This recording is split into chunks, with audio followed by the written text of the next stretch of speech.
Now hey guys, welcome back to the channel and another Swiss 001 video. Now welcome back to YouTube. Oh yeah, we're at the channel of Cargo Spotter to check out an interesting video that a lot of people sent me recently. Yeah, the title says, Captain, you forgot your landing gear. Now this video actually shows an Airbus A330 taking off apparently, but after takeoff the pilots apparently forget to put up landing gear. I mean, you know, it takes them several minutes literally after departure to put up the landing gear. Yeah, you can see it happening around here, literally while doing a bank to the right. Quite frankly, over 2 minutes after departure, which is quite weird, right? Now, as the title might suggest, the pilots forgot to put up landing gear, which is, by the way, not what happened, obviously. Pilots do not forget about something like that. Obviously, there are several people sitting in the cockpit, so there's no chance that pilots are actually going to forget putting up landing gear on the occasion. And yeah, it also kind of does say that in the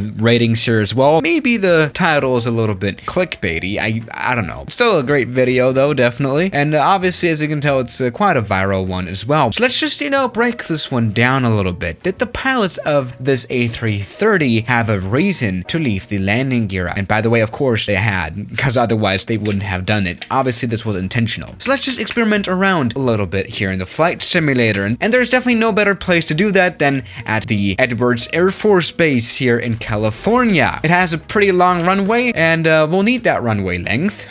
This is actually the place where the space shuttle would normally land at, or it used to land at this place at least. Now we're here with an A320. This plane is not as large as the A330, obviously, but the same goes for this one. Well, how should we start? The simple explanation for the pilots leaving the landing gear down after takeoff is because the brakes were overheated, and they had to cool down, which is why they left it out in the air to have them cool down, and then they put the landing gear up after a few minutes once the brakes of the landing gear cooled down, you know? And yeah, today let's play around a little bit here with overheating brakes. For example, let's just go ahead and give full power to this A320 airliner. Let's disengage the parking brake, but let's put it immediately back after we have gained a little bit of speed there. All right, let's put the landing gear here, and as you can see, it's working hard to stop the aircraft, but obviously, you know, we are fighting against that all with our engines running at toga. So we are barely gaining speed, but we are gaining some speed, so that's good. Meanwhile, the brakes of the landing gear is working hard to try stopping the aircraft, and it's not working. And now we've actually got our first warning here. Brakes hot, and you know, with Airbus planes, we automatically get some kind of like a checklist, kind of like a tutorial how we can, you know, go against that. For example, on here it says parking brakes prefer chocks. So instead of putting on the parking brakes, the ground crew would put chocks here, which makes sense. The Airbus also has a brake fan to cool it down on the ground, which is we're obviously not going to put out. And we should also delay a takeoff. You know, we don't want to take off with hot brakes in case we actually want to abort the takeoff and need to stop as quickly as possible. In this kind of state, the plane won't stop very easily. But whatever, let's not follow the checklist at all. Let's just leave the brake closed here while the engines are running at full power. And as you can see, we are gaining more and more speed because obviously the braking performance gets worse and worse. That is kind of what's happening. And eventually in real life, I think the brakes would start burning, which is actually not good. I mean, obviously they're getting so hot that eventually the whole landing gear is going to catch fire and all that stuff. And oh, what's happened? I think, oh wow, all the aircraft tires have now deflated, which means that we're definitely coming to a stop now. All right, that's it with this one. Yeah, that broke the landing gear. That is a very easy way to get like at least like $20,000 of damage. I mean, it's probably going to be more than 20,000, but that's a whole other story. Yeah, this experiment was quite success. I mean, was it successful or was it a failure? I mean, I have no idea what the intention was, but this was just to demonstrate brakes overheating. Now, let's actually use this in a real life scenario. Obviously, this would never happen in real life. Having the brakes applied while putting toga, that's why. No, we're actually gonna, you know, recreate a real life case. How about in a 777? But maybe let's stay here at Edwards. All right, here we are. Welcome aboard a, okay, this is not a 777 apparently, but whatever. Let's just go ahead and take off. We have just done a long taxi run with a lot of stopping, a lot of use of the braking, and now they are actually quite overheated. It doesn't show it just yet here in the ECAS screen, but we'll just take off anyway. I mean, that's a little bit of a risky thing to do, but we have a very long runway, so even an aborted takeoff with these hot brakes is no problem. Yes, indeed, the brakes can even overheat when you're on the ground, just taxiing along, which is what happened here in this A330. early. That's totally a normal thing, but we'll just go ahead and fly anyway. It's a pretty rare case though, actually, but it does happen to a pilot like once or twice a year, where they have that special procedure where the landing gear has to be put up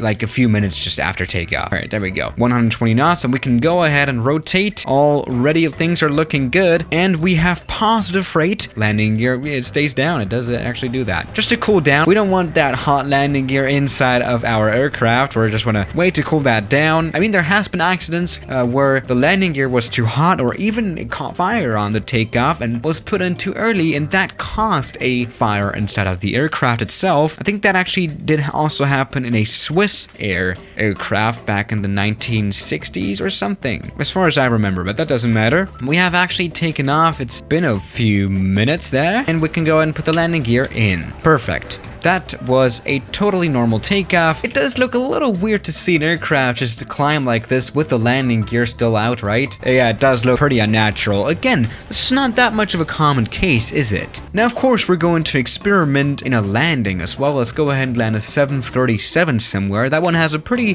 easy stopping performance, but let's go ahead and actually fly to a place with not that much of a long runway. Let's go to Le Mans. There we go, in the south of France. 1,200 meter long runway. Normally, no problem for the 737 with the use of maximum braking power. So yeah, after this landing, we're definitely gonna wanna, give some time to the landing gear to actually, cool down. But no, we're going to land with the landing gear already overheated. So the chance of us actually stopping at all in the first place is obviously, it's not 100%. So yeah. All right, welcome aboard the 737 KLM, flying through the terrain of south of France. But let's go ahead and get this plane landed. The problem is though that our landing gear is a little overheated for some reason. I mean, you see no reason why this would actually happen in real life, but let's just go ahead and, land with overheated brakes. And when I say overheated, I mean severely overheated. Again, this is not particularly a realistic case. I mean, how would that even happen in mid-flight? Now, we have a few factors here. We have a pretty high speed, but that doesn't matter when we have barely any braking, so we're gonna definitely overrun. All right, that was a landing. Let's get the first thrust out and the speed brakes, which is our only way that we're gonna brake this aircraft. And it doesn't look like we're gonna brake this aircraft, so let's go ahead and go. Oh no, that was really not good. Try to abort this landing, and we were about to crash into that mountain, but we didn't. All right, let's try this again. This may be a little bit of a harder challenge. Alright, a pretty hard landing there, but that doesn't matter, our landing gear is wasted anyway. Okay, everything's good. The reverse thrusters have come out, but our brakes are apparently not working at all, actually. This is gonna be a pretty tough one. It's too late to obviously go around, and we're going to definitely crash into these trees there. Alright, 737 is gone, I guess. And now we're stuck in some trees there. That really did not, oh wow. Yep, that did not work at all. I mean, what we could also do is landing something big like the 767 here at the small runway. The plane should be able to stop, but obviously the brakes are going to very much overheat. Running brakes at maximum power is definitely not going to be, very healthy for the brakes, right? This might actually generally destroy the brakes of the plane. So let's just see if that's going to happen here with our 767. All right, we are looking good on this landing. Again, the 767 should not have many issues stopping here. That is definitely not the issue, but we are probably going to damage the plane by landing here, but that's another story. Let's go ahead. Alright. Oh, this is generally gonna get close, right? Oh, something's happened. Something's definitely happened now. Oh, well, God damn it. My predictions were kind of wrong. Maybe the 767 isn't that good at landing at this kind of small runway. I mean, we did touch down pretty late, and things didn't work out perfectly fine for this landing. But what I think also happened was that the tires actually deflated as well in this case, right? Let's check that out. Oh, yeah, we do have a lot of smoke here, and there we go. Oh, deflation there. And, well, that was a very, very, very nice overrun there. So, yeah, we should definitely not mess with hot brakes and try stopping planes with hot brakes or flying them. Taking off is also a risk, of course. But, yeah, guys, thank you for watching today's video, and I'll see you tomorrow. As always, good night.